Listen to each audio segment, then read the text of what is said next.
ये कहानी की शुरुआत होती है 2023 में, जब सूरज 25 साल की उम्र में हरियाणा में एक प्राइवेट कंपनी में जॉब करता था। लेकिन उसका असली घर मध्य प्रदेश के शिवपुरा में था और वह जॉब के सिलसिले में हरियाणा के गुड़गांव में अकेले ही रहता था। सूरज माता पिता की इकलौती संतान था, इसलिए वह घर में सबसे लाडला था। सूरज की ऑफिस में हर हफ्ते की रविवार को छुट्टी रहती थी और सूरज को उस दिन छुट्टी मिलने की कारण वह हर रविवार की शाम को उनके घर से थोड़ी ही दूर एक पार्क में घूमने के लिए जाता था और वह थोड़ी पार्क में योगा व्यायाम किया करता था। आज भी दोस्तों सूरज योगा और व्यायाम करने में लगा हुआ था। योगा करते करते सूरज को थकान महसूस होने के कारण पार्क की एक बेंच पर जाकर बैठ गया। सूरज बैठा ही था, तभी देखता है कि उसके पास वाली बेंच पर एक औरत के साथ एक बच्ची बैठी है और सूरज देखता है कि वो औरत थोड़ी उदास बैठी है। सूरज नजरअंदाज करते हुए पार्क के चारों ओर नजरें घुमाने लगता है। कुछ देर बीत जाने के बाद सूरज की नजर उस बेंच पर पड़ती है और देखता है कि वह औरत और बच्ची वहाँ नहीं है और थोड़ी शाम भी हो चुकी थी और हल्का हल्का अंधेरा भी होने लगा था। तभी सूरज को उस बेंच पर धुंधली धुंधली सी नजर आती है। एक लाल रंग की कोई चीज पड़ी हुई है, क्योंकि पार्क में ज्यादा लाइट न होने की वजह से साफ साफ नजर नहीं आ रहा था। सूरज ने जब उठकर उस बेंच पर गया तो देखता है कि एक लाल कलर का लेडीज बैग पड़ा है। सूरज को लगता है शायद यह बैग औरत का होगा जो उसके साथ एक छोटी बच्ची थी। शायद वह जल्दबाजी में भूल गई होगी। सूरज ने वह बैग को पार्क में न खोलकर वह बैग लेकर अपने घर चला गया। सूरज ने उस दिन एक होटल से खाना पार्सल लेकर आया था, इसलिए सूरज को उस रात को खाना बनाने की जरूरत नहीं पड़ी। सूरज फ्रेश होकर आता है और तभी उसे उस बैग की याद आती है। सूरज ने सोचा कि शायद बैग के अंदर उनका कोई फोन नंबर या कोई घर का पता होगा। यह सोचकर जब सूरज ने वह बैग को खोलकर देखा तो सूरज को उस बैग में पैसे और एक डॉक्टर की पर्ची मिलती है। ही कोई उस बैग में फोन नंबर मिलता है और ना ही कोई पता। सूरज ने डॉक्टर की पर्ची देखी तो उस पर्ची में डॉक्टर का पता दिया हुआ था और वह डॉक्टर का पता सूरज के घर से आधे घंटे की दूरी पर था। अगले दिन सुबह सूरज ने अपने ऑफिस से 2 घंटे की छुट्टी लेकर उस डॉक्टर के पास गया। डॉक्टर से पूछने पर पता चलता है कि वह औरत का नाम कल्पना है और उसकी एक छोटी सी 5 साल की बेटी है जिसका नाम परी है और उनकी फ्लैट पास के एक सोसाइटी में है। सूरज देर ना करके तुरंत उस पते पर पहुंच गया और पहुंचते ही फ्लैट की घंटी बजाई। तभी कल्पना ने दरवाजा खोला और पूछा, कौन हो आप? सूरज ने बैग देते हुए कहा, जी मैडम, मैं सूरज हूँ और शायद ये बैग आपका है जो कल शाम के वक्त पार्क में छूट गया था। मुझे बैग में डॉक्टर की पर्ची मिली थी तो डॉक्टर से आपका पता पूछकर यहाँ तक आया हूँ। कल्पना ने कहा, हाँ, यह बैग मेरा ही है जो कि मुझसे कल खो गया था और कल से ही इस बैग को लेकर मैं बहुत ही ज्यादा परेशान थी। ये कहते हुए सूरज को घर के अंदर बुलाया और बैग लौटाने के लिए कल्पना ने धन्यवाद किया।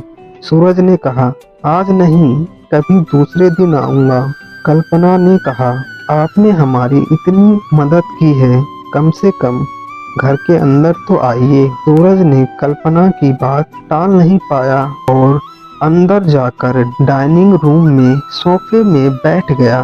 कल्पना ने कहा, आप क्या लेंगे, चाय या कॉफी? सूरज ने कहा, सिर्फ एक गिलास पानी पिला दीजिए। कल्पना ने सूरज को एक गिलास पानी दिया और पानी पीकर सूरज वहां से चले जाता है और वहां से सीधा वह अपनी कंपनी चला जाता है। एक हफ्ते के बाद सूरज ने रविवार को वही पार्क में घूमने के लिए गया और इत्तेफाक से कल्पना उसे वही पार्क में मिल गई। कल्पना ने सूरज को देखकर उससे मिलने के लिए आई और कहा, पहचान रहे हो, मैं कल्पना हूँ। सूरज ने कहा, अरे हाँ मैडम, आप कैसी हो और आपकी बेटी कैसी है? कल्पना ने कहा, हाँ हाँ, मैं ठीक हूँ और मेरी बेटी भी ठीक है। दरअसल आज मैं अपनी बेटी को पड़ोसी के घर में रखकर डॉक्टर से मिलने के लिए गई थी। सूरज ने कहा, अच्छा। और फिर दोनों में बहुत सी बातें हुई और वह दोनों बहुत ही जल्दी एक दूसरे के दोस्त बन जाते हैं। सूरज ने कल्पना से कहा, आप बुरा ना माने तो मैं आपसे एक बात पूछूं? कल्पना ने कहा, पूछो। सूरज ने कहा, आप हर रविवार को डॉक्टर के पास जाते हो, क्या बात है? कोई बीमार है? कल्पना ने कहा, सब कुछ बताऊंगी, अगर आपको वक्त मिले तो मेरे घर में आना और दोनों मिलकर बात करेंगे। और अभी मुझे जाना है क्योंकि परी पड़ोसी के पास अकेली है। ये कहते हुए कल्पना वहां से चली जाती है। सूरज कुछ दिन बाद ही कल्पना के घर पे चला जाता है। आपको बता दूं कि कल्पना देखने में बहुत ही खूबसूरत है और सूरज ने कल्पना को पसंद करने लगा था। कल्पना ने घर का दरवाजा खोला और सूरज को बैठने को कहा। वह दोनों बातें करते करते जब एक दूसरे के बारे में जानने के लिए पूछा तो पहले सूरज ने अपने बारे में सारी बातें बता दी। सूरज की सारी बातें सुनने के बाद कल्पना ने कहा, मैं इस फ्लैट में मैं और मेरी बेटी रहती है और मैं एक ऑफिशियल जॉब करती हूँ। मेरे पति का 2 साल पहले ही एक कार एक्सीडेंट में मौत हो गई थी और मेरे ससुराल वाले मेरे पति का मौत की जिम्मेदार मुझे ही मानते हैं, इसीलिए वह लोग मुझे अपनाया नहीं। तब से मैं और मेरी बेटी दोनों यहाँ अकेले ही रहते हैं और मेरे अपने माता पिता भी नहीं हैं। कल्पना की दुख भरी कहानी सुनकर सूरज की आंखों में आंसू आ जाते हैं। तभी सूरज ने कहा, और डॉक्टर का क्या चक्कर है? कल्पना ने कहा, मैं अपनी बेटी परी के लिए डॉक्टर के पास जाती हूँ क्योंकि परी के दिल में एक छोटा सा छेद है और डॉक्टर ने कहा है कि 6 महीने के अंदर ऑपरेशन करना पड़ेगा, नहीं तो और रोने लगती है और मेरे पास तो उतने पैसे भी नहीं हैं जिससे मैं अभी परी के लिए ऑपरेशन करा सकूं। मैं क्या करूं, मुझे समझ नहीं आ रहा है। इसलिए मैं कुछ दिनों से परेशान हूँ क्योंकि अकेला छोड़कर ऑफिस जाने में भी मुझे डर लगता है। इसलिए कुछ दिनों से मैंने ऑफिस से छुट्टी ली है ताकि परी का ठीक से देखभाल कर सकूं। सूरज ने कहा, परी के ऑपरेशन के लिए डॉक्टर ने कितने पैसे मांगे हैं? कल्पना ने कहा, छोड़ो वह सब बातें, मैं कुछ ना कुछ बंदोबस्त कर लूंगी। ये कहने के बाद कल्पना ने सूरज को चाय दिया और सूरज ने चाय पीकर कल्पना के घर से चले गया और कहा, बाद में मिलते हैं। अगले ही रविवार को सूरज ने डॉक्टर के पास जाकर परी के बारे में बात की। तभी डॉक्टर ने बताया कि परी के ऑपरेशन में 5 लाख का खर्च आएगा और जितनी जल्दी ऑपरेशन कराएंगे परी के लिए उतना ही अच्छा होगा। सूरज ने डॉक्टर से कहा, आप अगले ही महीने परी का ऑपरेशन की तैयारी कीजिए, मैं आपको अगले हफ्ते पैसे जमा करा दूंगा। यह कहते हुए सूरज ने अगले हफ्ते में कल्पना को बिना बताए पैसे जमा करा दिए।